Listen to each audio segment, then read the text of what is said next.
How do some of the world's sharpest minds start their day? By putting their brain first. And it's not just our secret leaders who kick off every day with heights. From Stephen Fry to best-selling author and fellow podcaster Dr. Rangan Chatterjee, who give us rave reviews. So if you care about your brain's health and cognitive potential, think heights. Listeners can get 25% off their first month with the code LEADERSHEIGHTS at www.yourheights.com. Good morning, good afternoon, good evening, no matter what part of the world you're in today. One thing is for sure, you're going to spend the next hour in an absolute treat, a feast for your ears, listening to one of the absolute gods, the titans of industry, an advertising legend. Rich, can you tell us who our guest is today? Yes, well, already on the show we've had OBEs, we've had MBEs, and we've even had a Duke. But today we have our first Sir, by the way of Sir John Hegarty. Now, who is Sir John Hegarty, Dan? So Sir John Hegarty, for those that don't know, is a co-founder of one of the most decorated and famous advertising agencies of all time, BBH. He was also a founding shareholder when Saatchi & Saatchi started up. He used to be partners with one of the Saatchis that he'll take you through later in the episode, and obviously talk about, starting up in that kind of environment, two of these young geniuses working together to create some of the creative advertising industry as we know it.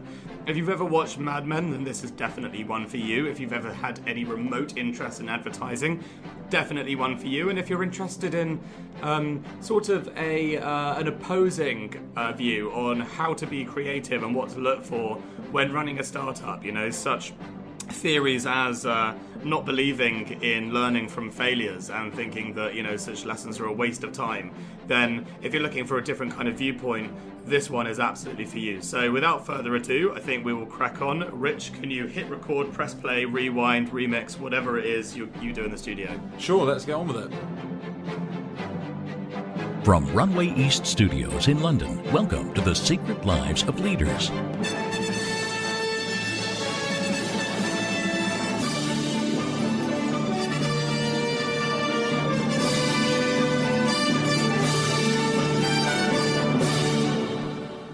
And so, recorded in the garage in Soho, welcome to Sir John Hegarty. Please call me John. John, okay, so not Sir, not like we're in school. No, it's right. It's lovely to have it, but, in conversation, we like John. That's fair. Okay, so, John, we usually start by going through the brand story and how it came about. We haven't actually had an agency founder on the show yet. For those that are not in the know, can you just start off by explaining why BBH was founded? What was its original purpose, and what problem specifically were you trying to solve that wasn't being solved at Saatchi, for example? Well, first of all, I had left Saatchi & Saatchi in 1973 and helped found the London office of TBWA.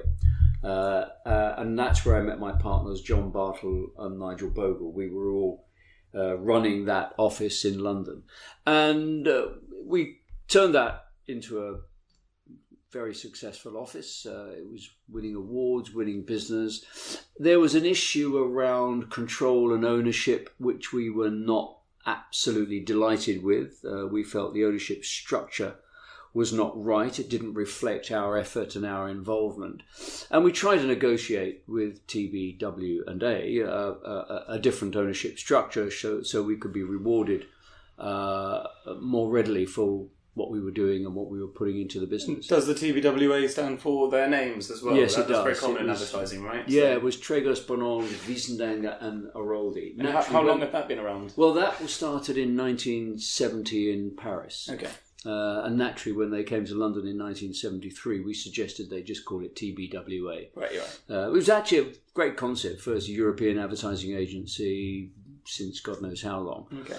They had great ambitions for the brand and what they were trying to do. But anyway, that's and it's quite a slightly complex story. If you buy my book, by the way, Hegarty on Advertising, it is all in there, so you can get it. A good plug. Why not? I'm in advertising. Plug, absolutely. For God's sake, I'm in advertising. Totally. Go So it was about really control, and we also had a view that we had been evolving as a management trio, with John Bartle being a planner, Nigel Bogle account man, and me being creative, about how advertising should be developed, conceived and executed. And, we felt that in the end, we could do it better in a structure that we had set up rather than under the guise of TBWA. And that was really the genesis of us starting the agency back in 1982. So being kind of obvious with what you're saying, you started a company because of ownership structure, which is pretty common. Has that cycle happened at BBH, where you've sort of been frustrated to lose awesome people because essentially you get to a point where you become the problem that you set out to lead for? Well, what we did at BBH is I think we were quite generous with our ownership in that we spread ownership of the agency to other partners quite rapidly. Right. Recognised that, you know, the advertising industry is an industry of people. The better the people, the better the work. The better the work, the better the people. The better the work, the better. You know, it's a sort of wonderful circle. Yeah. And so we made quite a number of shares available for original founding partners who came with us. So we didn't want to repeat the problems that we thought TBWA had encountered, which actually I have to say was an incredible period. There was no kind of, you know, in the end, we were great friends of TBWA and respected what they had done, but we just felt it wasn't reflecting what we were putting in. So we left. If I've done my research correctly, you went to Saatchi before that. Yes, is it in between the two, correct? Yeah. And you were a founding partner at M&C Saatchi. Yeah, Well, what happened is Charles Saatchi. I joined advertising in 1965, and I'm 2 weeks into my time there. I'm what you used to call a junior art director in those days. You were that. And the then creative director came into my office of Benson and Bowles, which is where I was, or not my space, actually, it wasn't an office. And so I found a young writer for you to work with, because obviously we work as art director and writer. I said, oh, that's brilliant. I said, what's his name? And he said, Charles Saatchi. And I immediately went, oh no, oh God, he's Italian, lives at home with mum and can't spell. Oh, just my luck. Well, I was right on two fronts, but I wasn't right on the third one. He did live at home with mum. He wasn't very good at spelling, but he wasn't Italian. He's Persian, aren't they? Indeed. Yeah. And but the more important than all of that is that he actually was a brilliant writer. And so I worked with Charlie for a period of time. And then at that time in advertising, because if you were a writer, you could accelerate very quickly through the ranks, whereas as an art director you had to learn about techniques and processes and screens and doing things, and you were not given responsibility in the way a writer was. So Charlie was able to accelerate fast. So we split. He went off. Eventually went to College of St. Pierce, then decided that he was going to leave and start a consultancy. Came back to me and said, would I join him in the consultancy? So that was 1968.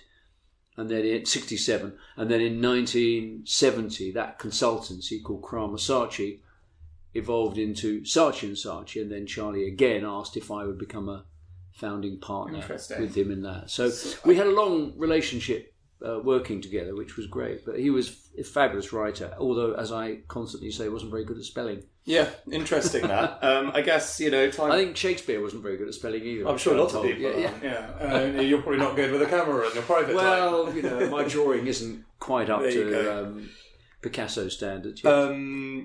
I guess the question here is, and if you don't mind my asking, so obviously Maurice and Charles, for anyone that's in advertising, very famous reputations, very different characters.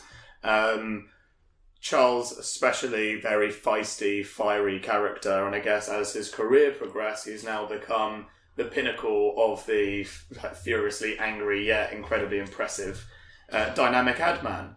What was he like when he was younger? Was he always so dynamic? How would you describe the young Charles Saatchi to work with? I think he was very ambitious, which I think great creative people are. I mean, you don't do it to be ordinary, you do it to be extraordinary. You're not trying to create ordinary.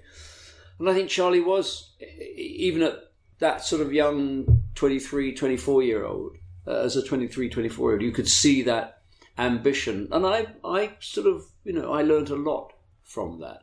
But I always say, if you want to know what Charlie was like to work with, buy the Steve Jobs book. And when you read it, instead of reading Steve Jobs, just put Charles Saatchi in there instead, and you've got Charles completely. But, you know... A divisive character. Very charismatic, very determined, very clear about what he wanted to do, rightly or wrongly. And I think there's a great lesson in life in that, too many people are maybe. Charles was definite. And sometimes he was wrong. Yeah, so what? All right, Fair enough. I guess just a quick question around creative agencies, the model, etc., because obviously a lot of the entrepreneurs that I interview here have very different business models because they're across a whole plethora of businesses. You're in the creative agency world. I read somewhere when you started BBH, you weren't able to afford the best directors, so instead of hiring great talent, you would hire directors and make them famous by the work they did, rather than already famous. Did you have a different business model? How's your business model as a creative agency evolved? Or is the whole industry pretty much standardised and then based on you're only as good as your last campaign? How does it work? Well, we're still very much that. I mean, the agency world has evolved enormously over the last sort of 10, 15 years. Naturally, digital technology has made a huge impact. It's questioned the broadcast model of advertising, naturally because the digital world, if we can call it that, actually everything's digital really. But anyway, if we understand what we mean, is sort of saying you don't need that broadcast advertising. That's all a complete waste. What those advertising agencies are doing is just indulgent. You can get your potential consumer on a one-to-one, so you eliminate waste. And that's it's a very seductive argument to clients, but of course it denies the reality of how you build a brand. And I genuinely think today we have a world of marketing people who do not understand how to build brands. They've been brought up in the digital world. They think broadcast is a waste of time. And they haven't understood how to do it. And I could make an argument that, we haven't seen economic growth with all this digital technology that we were promised 20, 25 years ago. Where is it, everybody? The only growth we got was through the manipulation of the financial industries, and we all saw that coming crashing down in 2008. So, there is a misunderstanding of how brands are built today. And I think that's impeding advertising agencies' progress. They've not been very good at being able to articulate what they do and why they do and why it is essential, because really, lots of marketing directors just aren't interested. That's true. Yeah, as get a lot of performance-based rather than creativity-based, and kind of missing the mark that the most profitable businesses are the most profitable brands. Yeah. I mean, we're sort of in a world where everybody thinks it's all about the data. We now even call it big data, don't we? It's just sort of, we rebranded it. Yeah. And of course, as I've constantly said, data is fundamentally important, but actually it only takes you so far. In the end, everybody's going to have access to the same data. So then what do you do?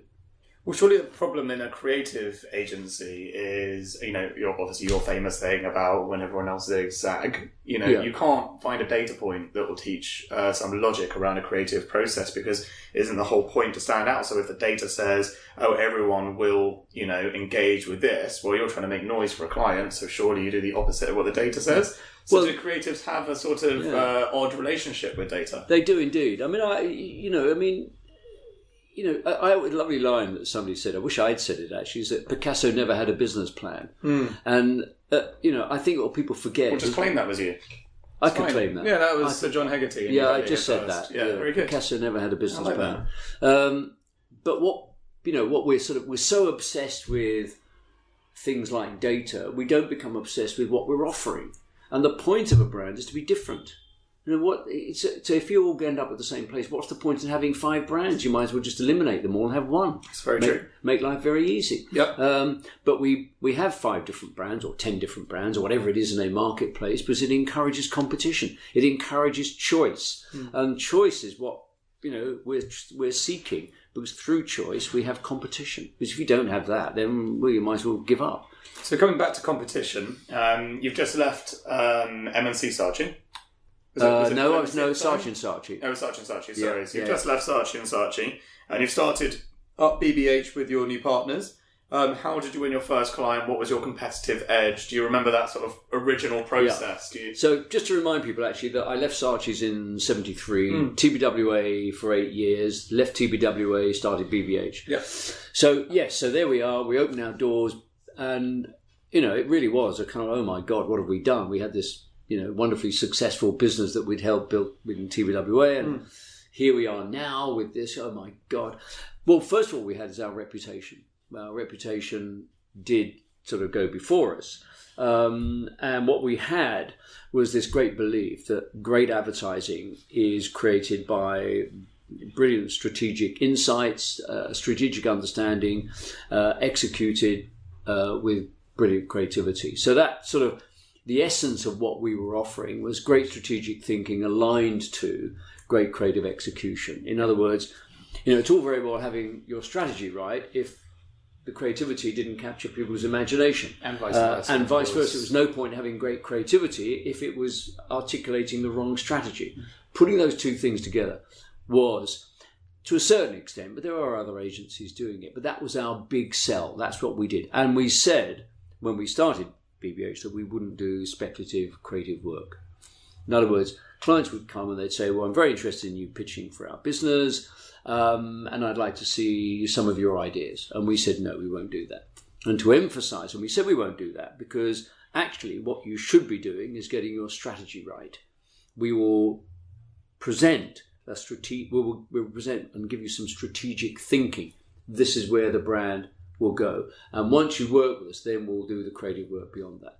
And it was a way of emphasizing, one, our point of difference, and two, that we really valued our creative work. We just didn't bang it out. It wasn't just something that you churned out for anybody. And, a lot of people said that was a recipe for disaster. You might win one or two pieces of business, but you won't grow very well. And it was very important. We thought it was very important. This is so crucial if you're starting a business. What do you believe in?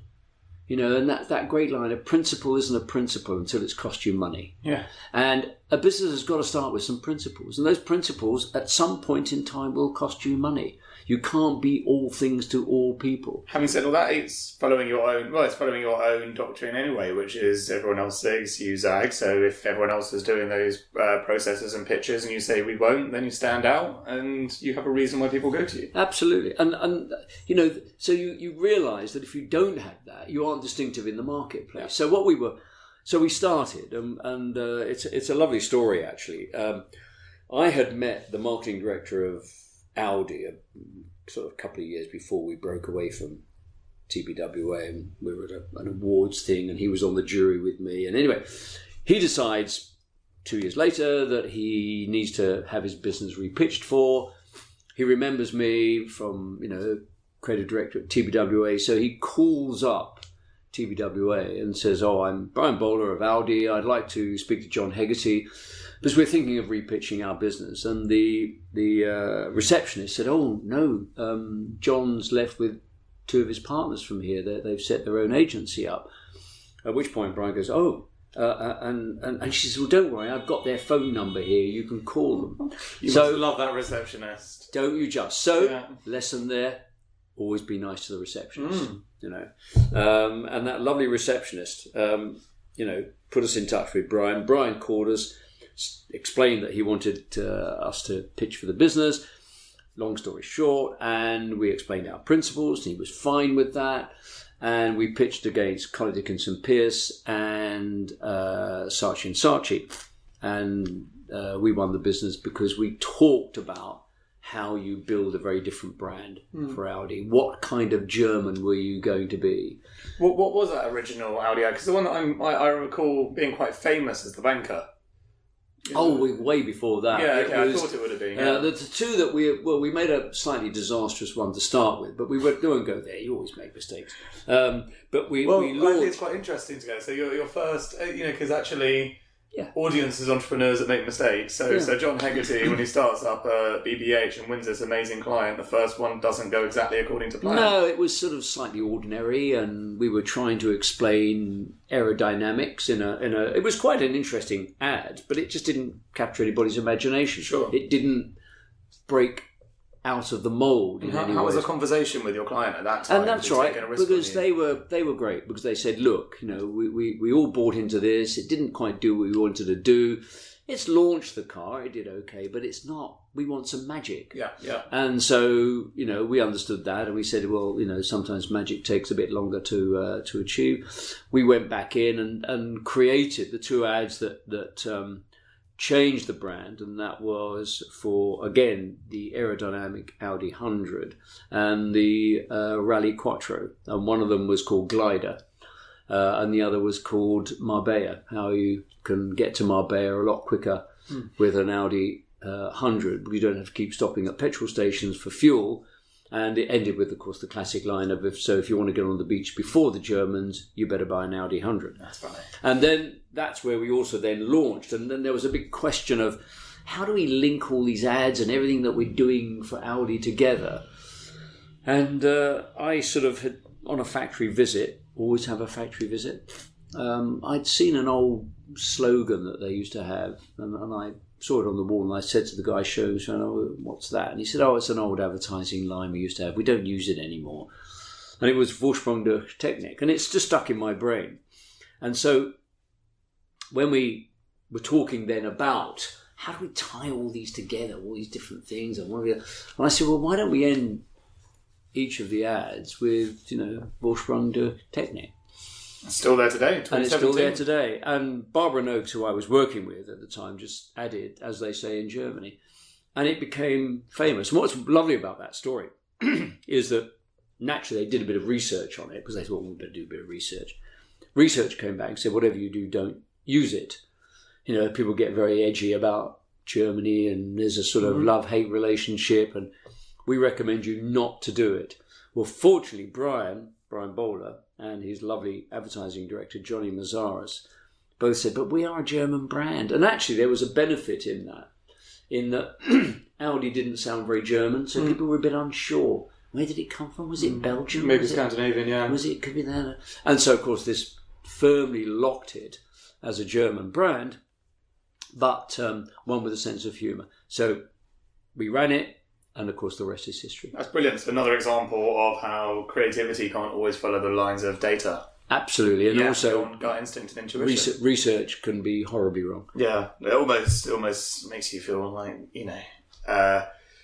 you might be wasting your time doing research on certain things. It's so funny, you get the research, it gives you the answer you don't want, and so you decide to go with your gut anyway. Yeah. It just seems like an expensive... Well, there are many great brands who won't do it. I mean, Nike doesn't do research. Steve Jobs at Apple wouldn't do research. Great example, yeah. And, they built some very impressive companies. I think there's a tragedy today, is there's a sort of reliance upon this because people are so risk adverse, but life is risky. Yeah, I mean, the whole ask people what they want and they'll ask for a bigger phone rather than more innovations within it, etc. Henry Ford about, if I asked people what they wanted, they'd have said a faster horse. Yeah, very, very true. He's not alive today, sadly, to do the interviews with, but we get his learning. We get a bit of his wisdom. The more quotes you take from other people, we'll just put them into a compilation of John Hegarty's famous quotes. It all gets back to Oscar Wilde. That's Oscar Wilde. or Winston Churchill. Yeah, sure. Okay, so what's the most creative thing you've ever done personally or as a company to win a client? Well, We never indulged in those tricks. Some agencies did and did it brilliantly. It wasn't just our way of doing things. Not in your DNA. It wasn't in our DNA. It felt very forced to us. What we did was our biggest trick was to say we won't do speculative creative work, which people found, wow, wait a minute, hold on, how can you do that? But we didn't. We were very much. We loved the idea of playing serious and creative. So the strategy was very serious. It was very thought through. It was very cerebral. Then the creativity was there to kind of express that in a way which captures people's imagination. So, that's the sort of agency we were. There was a great sort of, trend, fashion for doing fantastic, amazing presentations. Sure.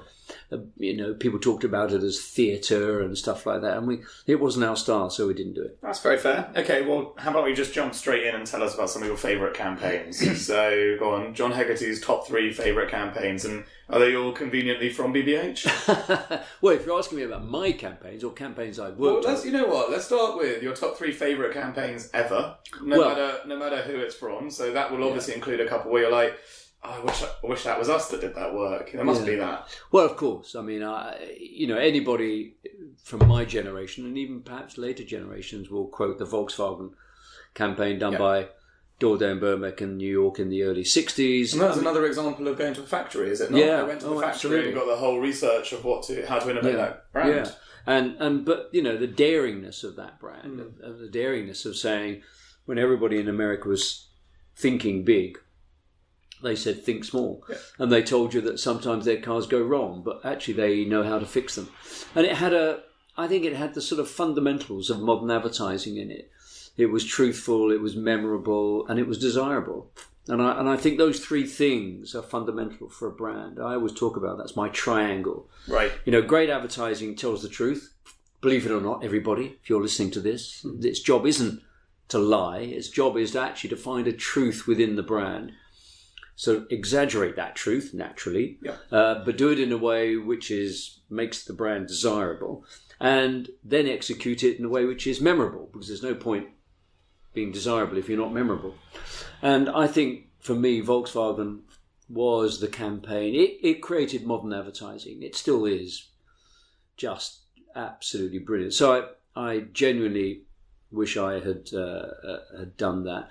I mean, there are so many great campaigns out there that you could go, I wish I'd done this, I wish I'd done that. Okay, well, that's the one that that's the one I did. think. Okay, so what about your own 3? My own, well, again, I'm always loath to do this because you sort of, I mean, obviously Levi's was hugely influential in that, it changed fashion, it introduced boxer shorts. And then obviously later on in the career, Flat Eric, which was number 1 and actually knocked Eminem off the charts, Absolutely, if I'm not mistaken. we knocked Eminem off the charts. Do you not have a weird record of BBH owns 7 number 1s or something like that? There is an incredible sort of list of number 1s that we created. Yeah.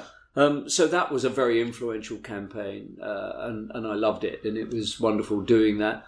But Audi, of course, Vorsprung Durch Technik is there. But also a campaign that I sort of worked on, but there were 2 wonderful creatives I worked on with it, Steve Hooper and Dennis Lewis, and it was for Phileas Fogg. And Phileas Fogg made authentic snacks, tortilla chips or California cord chips or whatever they might be. And the traditional thing would have been to have done things about the exotic nature of the products, where they were made and things like, or where they came from. And you'd always then have to put in the top right-hand corner of the TV, actually made in the UK. You see it with beer all the time now. Foster's pretends it's Australian, but actually it says brewed in the UK. And so we thought, well, going back to my thing about tell the truth, why are we doing this? Why don't we just tell people we're made in Medhemsley Road, Consett, County Durham, which sounds very unglamorous. Yep. And we turned that into a real value. And what I loved about the campaign, we did some wonderful ads for it. Eventually, they sold the brand to United Biscuits, but because of the advertising, they had to keep the factory open in Medhemsley Road, Consett, County Durham. Yeah. So I helped save those people's jobs.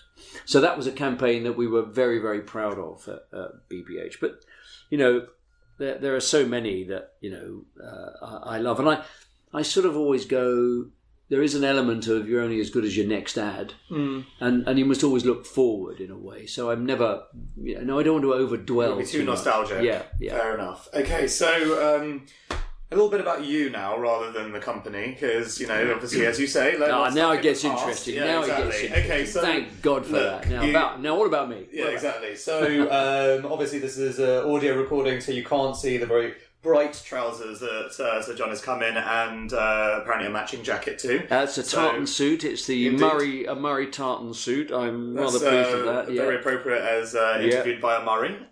Good. So, day in the life. What's a typical day for you nowadays? Well, I try not to have a typical day. I mean, obviously, I'm based here. I'm still involved in BBH, but I spend most of my time here now at the garage. Can you tell us a little bit about the garage, actually? Yep. Just as a good segue, because obviously part of the huge coup in having you on the show is the very fact that you're running essentially an incubator, and in some ways you're a VC now. Yeah, Yeah. absolutely. I think this is the best way of describing it. It's an incubator.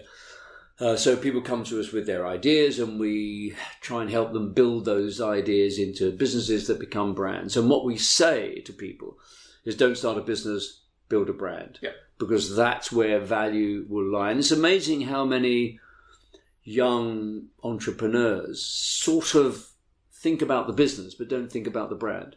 And we help them, guide them through that. But many do understand the value of building a brand. And I think the exciting thing being in an incubator is, and I'll say something quite honest here, which is, if you're in an advertising agency and I was into my 60s, and I realized lots of clients who were in their late 30s, early 40s didn't really want me in the room. They wanted some 28-year-old who tweeted and twatted and did all that, and spent all their lives on that. And I understood it. I understood in life that, what you've always got to do is push at open doors. And so I sort of withdrew slightly, and I guided and helped from the background. But what's interesting, now that I'm in this incubator company, I've got these now 28-year-old entrepreneurs all desperate for the advice we can give them. Yes, because experience, and you could save them months, years, money, everything. Absolutely. So it's funny, go where your experience is sought. True. Don't fight against people who don't really want it. If they don't want it, fine. So you're here most days of the week? Yeah, I spend most of my time here. I have a vineyard in France that I go down to, and we sort of walk around the vineyard and make sure the grapes are doing what they're doing. So I like doing lots of different things. So a typical day would be sort of, obviously I say I don't have a typical day. I do lots of different things. Would be coming in here. But then I'm on the board of trustees of the Design Museum that's just moved to the old Commonwealth Institute and in Kensington. Please, if you get a chance to go there, it's absolutely fantastic. So I'm doing that, and I'm working with a number of other people developing brands and being on the board of those brands, helping them grow. So I have a quite varied day as such. But so I love keep yourself very busy. I like being busy. Yeah. Yes. You get funny actually. One thing you get people say to you, because I'm now 72, and they say to me, Johnny, aren't you going to retire? Or they don't quite put it. They say, why'd you go on doing it? And I find this very odd, because nobody turns around to David Hockney and goes, "Oh, David, you're not still out there painting, are you? Why are you going on doing that?" Or say to some musician, why, dear old Mick. You've still got fight in you, and you find it fun. And I think being engaged is really, really important. But obviously only if you're interested in what you're doing. And I love what I'm doing. I love being engaged. I love being around ideas, seeing ideas grow, helping them grow, helping them develop. It's really exciting. So can I ask, actually, is it's coming on to the age, I guess stigma is what you'd call it, like just framing it like that. What typical age are the entrepreneurs that come pitch you? And, is the whole old adage of it's never too late to start? Do you ever meet much older entrepreneurs and just think, you know what, I back you because A, experience, B, good for you? Like, I'm so sick and tired of seeing young entrepreneurs all the time? Or well, the one thing I do like, most of the people we see are young. Yes. We don't have a bias. We're just talking actually to a brand at the moment, company at the moment with a very interesting idea who's being headed up by a guy who's in his mid-40s. It's about energy. Energy is crucially important to driving a business. It's driving anything, really. And I think you find that younger people tend to have slightly more energy than older people. I'm being very descriptive here. Yeah, maybe I'm being a bit sort of, counterintuitive, because you seem really energetic yourself. Yeah, but I do think, that's fundamentally important. And I think when you're younger, you're more likely to try and do things to prove yourself and throw yourself into it and work, 26 hours a day and things like that. So those things are vaguely important, but we absolutely do not have a kind of, if you're over 35, there's no point. It's just we do look at the individual and go, is this person got the energy to drive this? That's fundamentally important. Yeah, that's very fair. Okay, you've said a lot of famous quotes, and we talked about that just before, obviously. So one of them, which I think is one of the best, and I have done some research, I'm not saying the others aren't any good, don't worry. Creativity isn't an occupation, it's a preoccupation. So where does this preoccupation come from? What is it about growing up that you think led you down your path of creativity? Do you see some moment or some traits that led you there? Well, the first thing to say, of course, we're all creative. This idea that, you're creative. We are all creative. That's what defines us as human beings. It's just that some people love earning their living by doing it all the time. I'm out of interest, just to interrupt you. Have you read the book *Sapiens*? Yes, indeed, I have. It's amazing. So that's basically, he brings all of Homo sapiens' existence and right to lead based on our ability to create community and create myths, aka creativity to bind communities together. Absolutely. It's brilliant. If anybody, by the way, wants to read a great book, do read *Sapiens*. Yes, it's phenomenal. It is just absolutely... Basically explains everything you needed to know. That's the only book you have to read. After that, you can give up. I agree. And John Hegarty on advertising. Well, there is that one as well, but that gets, But it's a wonderful book. So, essentially, we're all creative. But I suppose, in a way, I was just fascinated by ideas. I loved ideas. I loved being around ideas. I loved talking about ideas. And I went to art school. I went to Hornsey College of Art. I was fortunate to have my brilliant teacher there, a man called Peter Green, who said to me, he probably doesn't remember this actually, but, John, you like ideas, but I don't think you're going to be the next Picasso. Maybe you should go to design school where you can employ them a lot more.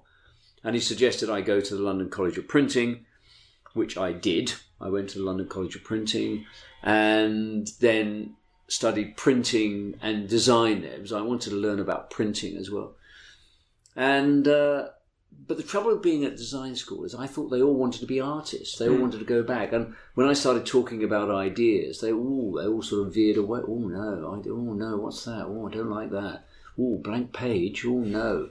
We just want to move the type a bit more to the left, and maybe that shade of blue is better than this shade of blue. And I thought, well, those things are great, but I was turned on by ideas. Yeah.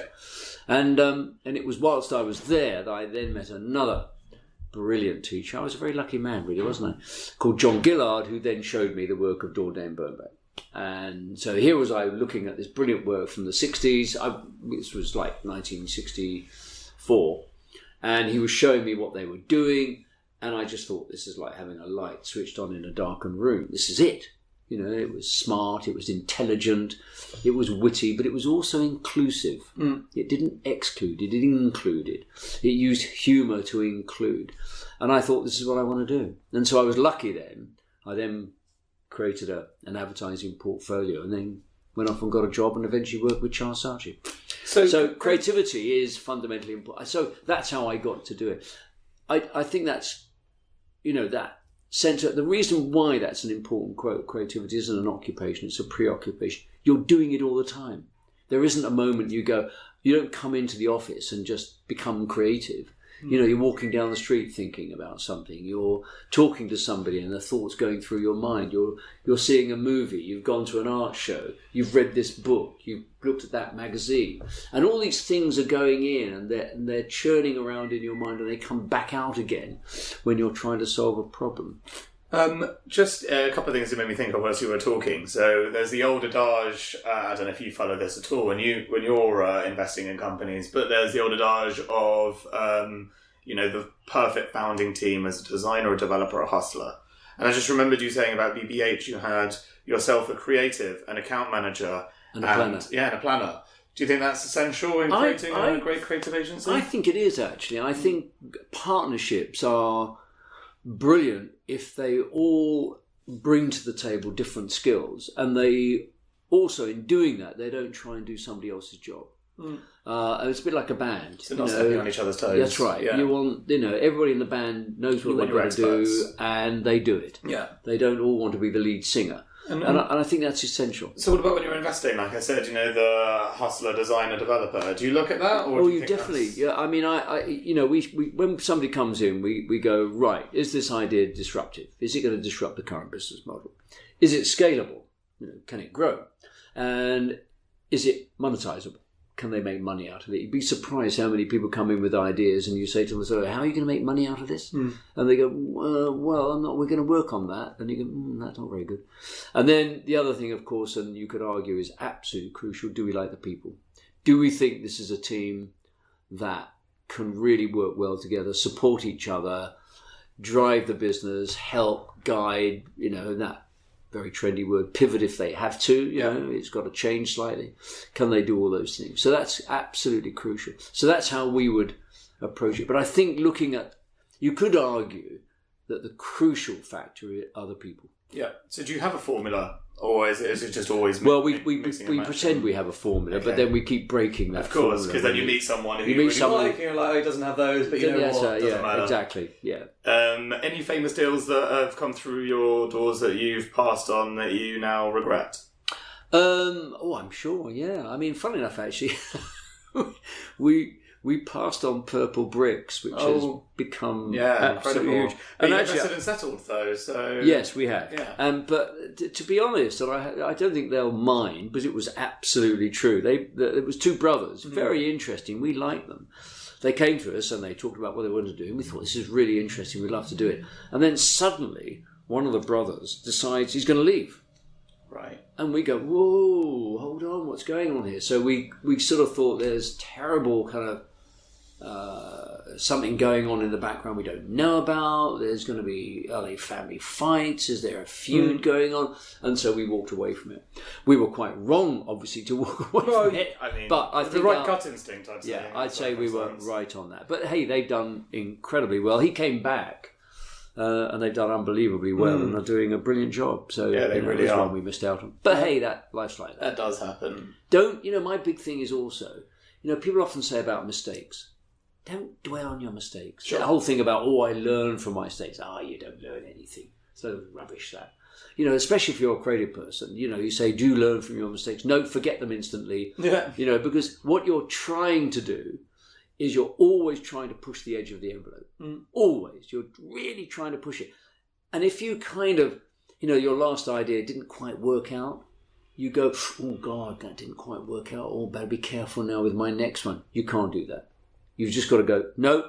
All in again. On. All in again. Yeah. Okay, so we're talking a lot about creativity, and I feel like maybe, there's, you're like, well, you're creative every day, so... We hope. Yeah, you hope. So it's kind of an irrelevant question. But do you think it's an essential feature for an entrepreneur to be creative, to demonstrate they have some creativity when pitching you, or...? Well, no, except that they are being creative. They've come up with an idea. Yeah, so that's kind of enough for you. That's enough. That's it. And that they are, Do you think for me, this is an interesting question for you, but at the same time, I'm looking forward to you saying, no, it's a pointless question, shut up. Do you think creativity is underappreciated as an asset? And what I mean by that is, you can get a doctorate, you can, 7 years as an architect, and you've got a title. Lawyers get titles, accountants get titles. What do creatives get? Well, I think creatives get recognition. Sure. I do think it's unrepresentative. I do think it's unappreciated. I think it's more appreciated than it used to be. I mean, I would say in advertising now, people don't really argue that they want creativity, although with big data they think they can do without it at the moment. Yeah. But, by and large, when I came into advertising, you had to argue for creativity, and people thought it was an unnecessary thing. And as, of course, the world got more and more competitive, you had to think more and more about how is my idea going to stand out, so therefore you needed more creativity. But I think it's amazing today that we now live in an economy where the government is now even going, the creative sector is growing faster than other areas of the economy. Yeah. So it's recognised as a valuable asset within the economy. But I still don't think we have the appreciation that we ought to have for it, that it has the value. It's not being sort of valued in the way it should be. All the people that ultimately do it. I always say a lot of creative people get thrown out at the age of 40 or 45 and they're put on the rubbish heap and kicked out. And these are the people that have the ideas that can genuinely change the way the world thinks and feels. And I do feel that it's very unfair, whereas, everybody wants an accountant. Yes. Look at our industry, how many accountants there are running large businesses. Well, absolutely, and most CEOs are accountants by training. So, which is about measuring everything. Well, you can't measure everything.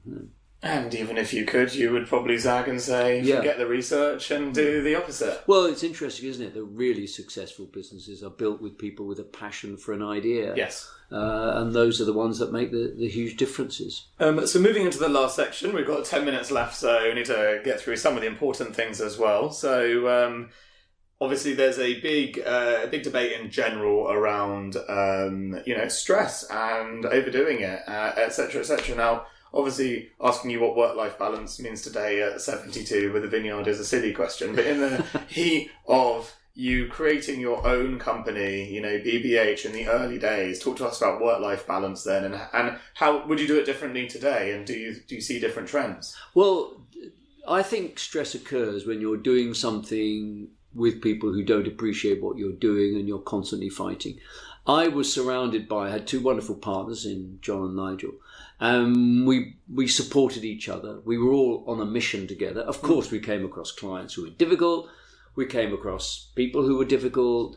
But actually, because we were together on this, we shared the burdens. Yeah. And I think you've got to put yourself... I don't think stress occurs when you're in an organisation that supports what you do. And appreciates you. I think then, you can deal with that stress.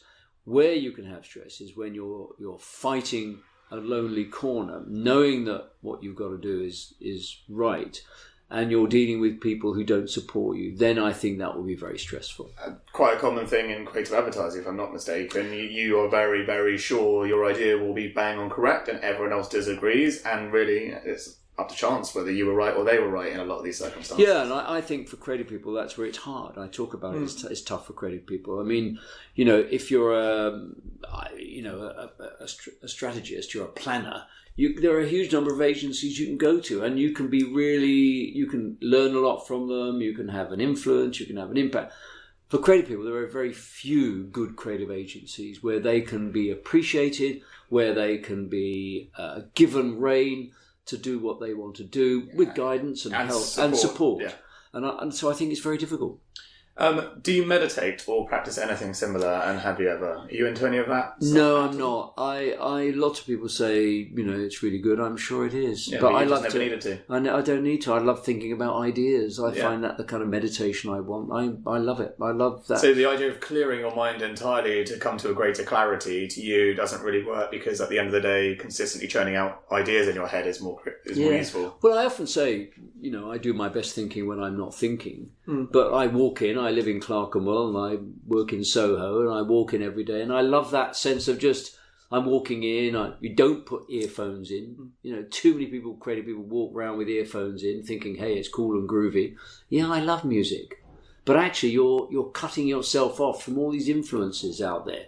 You see something, you hear something, you hear somebody, a little snippet of a conversation. As you walk past somebody, you say, I'll use that, I'll get that, I'll do that. And creative people have got to be open all the time. They've got to be constantly aware of what's going on around them. Interesting. As soon as you put the earphones in, you're cutting yourself off. So open your senses to everything around you to get your inspiration from. Definitely. Okay. Are you a glass half full or half empty kind of guy? Well, I've always described myself as cursed as an optimist. Right, okay. And I think in a way, I think great creative people, I'm not saying I am, but I think great creative people are optimists, because you've got to believe that you can change the world. Yeah. You've got to believe that this idea is going to have an impact. You've got to believe that it's going to be the thing that you want it to be. And conviction in your belief. And conviction. So if you don't have that, then, and if you don't have it, why should anybody else? So, again, I'm guessing, I feel like I know what your answer might well be, but... you never know. Exactly. But no, but based on me listening to your answers in the conversation rather than just taking a gander. But, key to entrepreneurial success in general is learning from failures along the way, or at least recognizing them and growing from them. So where you've discussed previously was, you don't learn from mistakes, you just, go all in. But everyone has failures. And, the important thing as an entrepreneur is how to address a failure and how to not let it affect you, and how to just push in and move on. So are there any big moments that you remember from your career that you at the time felt like the end of the world, was a big failure, but ultimately just led to you being more successful at the next round? Yeah, I think I would explain that whole thing with failures. I think if you're a research chemist or scientist or whatever, then I think dealing with, why that failed and examining it and looking at it is probably of value. Yeah. I think that is their process. Yeah, with an entrepreneur, probably looking at that didn't work. Why didn't that work? Now next time I'll do this. Make sure maybe I didn't have enough finance in place. So I look at sort of failure in the as I've said in the creative world. I don't think it's something you could look at. The other thing I would say, and I'm going to answer your question slightly differently. Okay. Don't look at things. People say to me, "What are the worst ads you've ever done?" Why do you want to dwell on the worst? Surround yourself with great things, and it will rub off. Mm-hmm. Why spend your life looking at things that aren't great? Now, cursed as an optimist. Yeah, well, cursed. But you can argue that's slightly elitist. Yeah, it is. But so what? I want to do great things. I want to stand on the shoulders of other people who've done great things. If I look at something that was slightly shite, what's the point? The world's full of it. I could walk out the door here and see shite all over the place.